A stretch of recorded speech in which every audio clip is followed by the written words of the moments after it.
The live TV, सच सबसे आगे।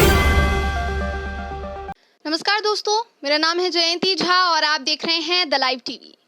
किसानों के लिए बुरा भला बोलना ना सिर्फ बीजेपी के नेताओं बल्कि बीजेपी का समर्थन करने वाले नेताओं को भी भारी पड़ रहा है।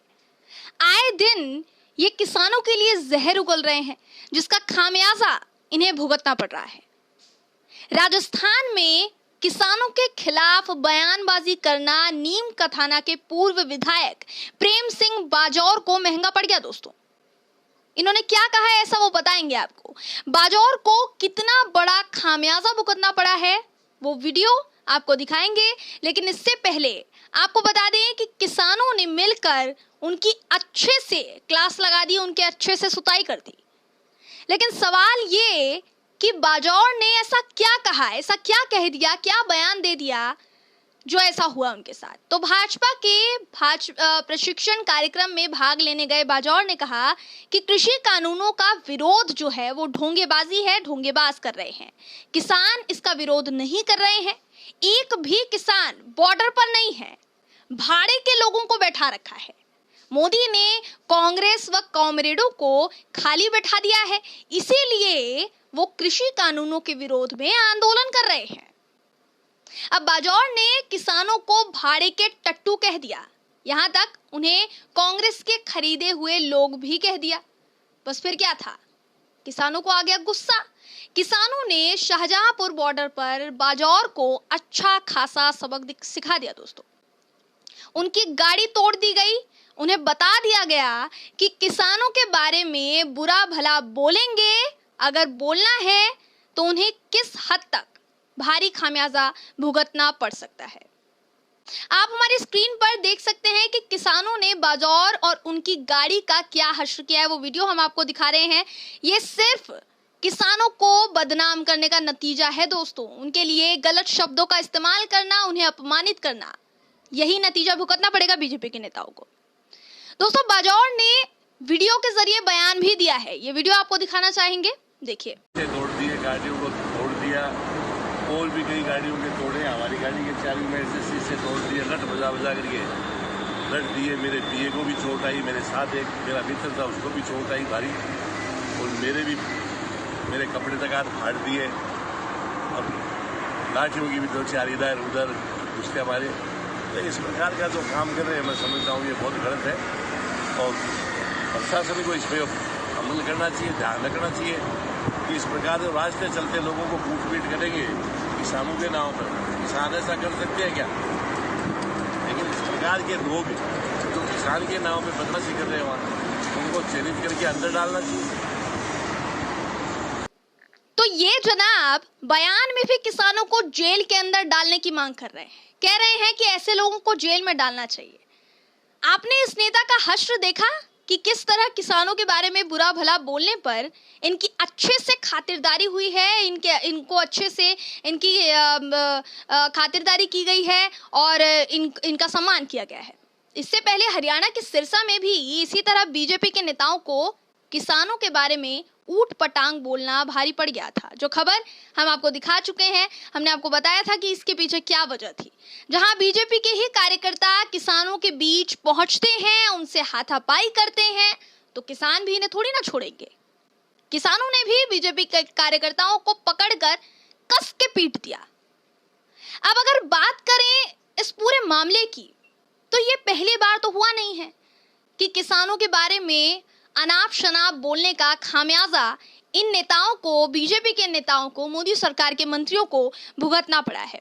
आए दिन एक ना एक मामला ऐसा सामने आ रहा है जिसमें बीजेपी ने किसानों के प्रति अपना असली चेहरा दिखाया है। जो मुखौटा उन्होंने पहना हुआ है ना, वो उतार के फेंक दिया है, क्योंकि रोज बयानबाजी कर रहे हैं बीजेपी के नेता, और फिर किसानों ने उन्हें अच्छा खासा सबक सिखाया है।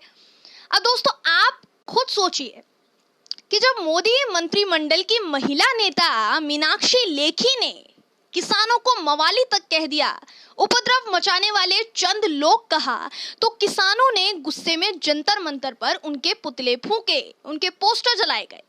मीनाक्षी लेखी के खिलाफ नारेबाजी हुई। हालांकि इसमें कांग्रेस ने भी गुस्सा जाहिर किया था, कांग्रेस के भी कुछ लोग वहां पर मौजूद थे, लेकिन कहना यही है कि इन नेताओं को अपनी जुबान पर लगाम अब लगा लेना चाहिए, क्योंकि किसान जो हैं वो इन्हें सबक सिखाने के लिए अपने पर बिल्कुल उतारू हो चुके हैं।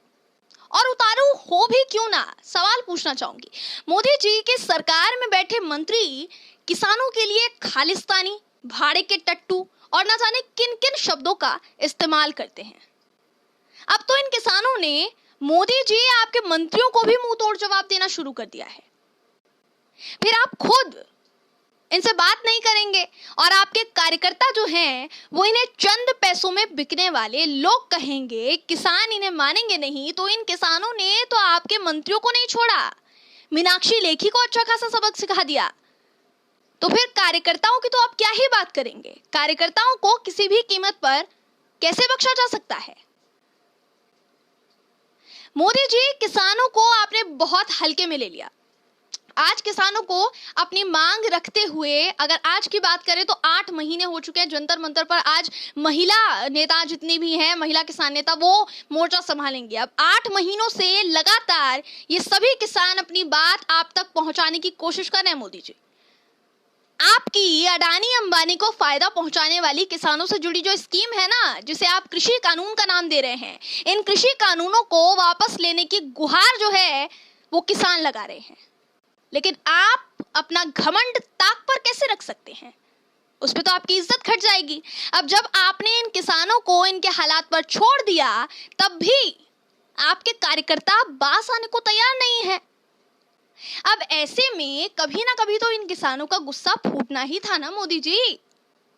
और दूसरी बात, जो किसान अपने बयानों के जरिए जाहिर कर रहे हैं कि पश्चिम बंगाल में आपकी इसी तानाशाही की वजह से किसानों ने आपके वोट के जरिए आपको अच्छा खासा सबक सिखाया है, वहां पर परिणाम क्या आए, नतीजा क्या आया, आपको पता है। अब यूपी में चुनाव आने वाले हैं, गौर फरमाइएगा। और किसानों का ये पैगाम उनके हर बयान में झलकता है मोदी जी कि अब अगर आपकी सरकार ने उनकी नहीं सुनी या आपके कार्यकर्ताओं ने किसानों को अपमानित करने की कोशिश की, उनके लिए बुरा भला बोलने की कोशिश की, उनके लिए ऊट पटांग शब्दों का इस्तेमाल किया, उन्हें अपमानित किया, तो खामियाजा आप यूपी चुनाव में भुगतेंगे। मोदी जी, देश के किसान का वर्चस्व हर राज्य में है। देश की जनता, आप और आपके मंत्री उनकी उगाई फसलों की रोटी दाल खाते हैं। इसलिए किसानों के तेवर आप खुद बदल रहे हैं, क्योंकि आपकी सरकार उनकी एक नहीं सुन रही। अब दोस्तों, बीजेपी के कार्यकर्ताओं की किसानों ने हर राज्य में खिदमत शुरू कर दी है, फजीहत करनी शुरू कर दी है। पश्चिम बंगाल में उन्हें किस तरह लताड़ के भगाया गया, आप इसका नतीजा पश्चिम बंगाल चुनाव के परिणामों में देख चुके हैं, जहां बीजेपी लगातार ये कह रही थी कि वही जीतेगी, लेकिन किसानों ने उन्हें सबक सिखा दिया। और अब जो रुझान सामने आ रहे हैं, ऐसे में किसानों से पंगा लेना अब उन्हें इनकी असली जगह दिखाने लगा है। बहरहाल दोस्तों, इस खबर पर क्या है आपका मानना? कमेंट बॉक्स में कमेंट करके अपनी राय जरूर बताइएगा, जिसका इंतजार हमें रहेगा। वीडियो अगर आपको ये पसंद आई हो तो वीडियो को लाइक और शेयर करना ना भूलें। फिर मुलाकात होगी आपसे, तब तक के लिए नमस्कार। द लाइव टीवी, सच सबसे आगे।